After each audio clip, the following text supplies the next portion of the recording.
Chancellor Universiti Teknologi yang baru, iaitu Profesor Dr. Shafri.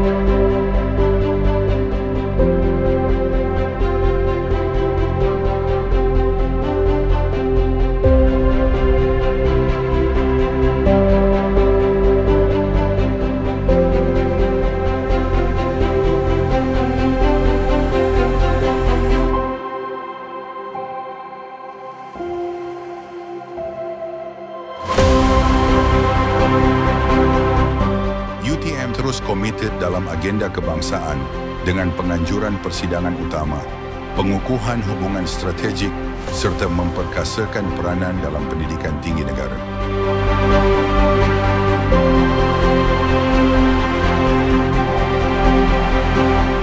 UTM terus melangkah ke hadapan di pentas antarabangsa dengan memperkukuhkan kerjasama strategik dalam bidang akademik, penyelidikan dan pembangunan.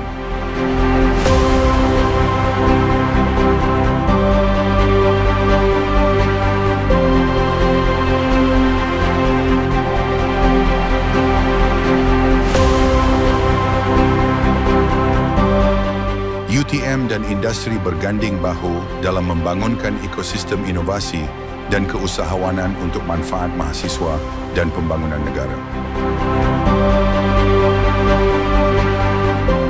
Sebagai universiti terkemuka di Johor, UTM terus menjalinkan kerjasama erat dengan kerajaan negeri bagi membangunkan kapasiti kepimpinan dan ekonomi Johor.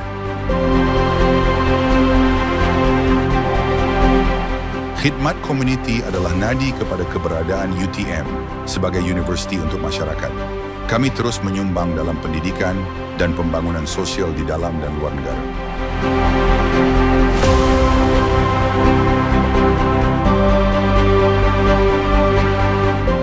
Seratus hari pertama yang penuh makna mencipta impak dan memperkukuhkan reputasi UTM di peringkat nasional dan antarabangsa.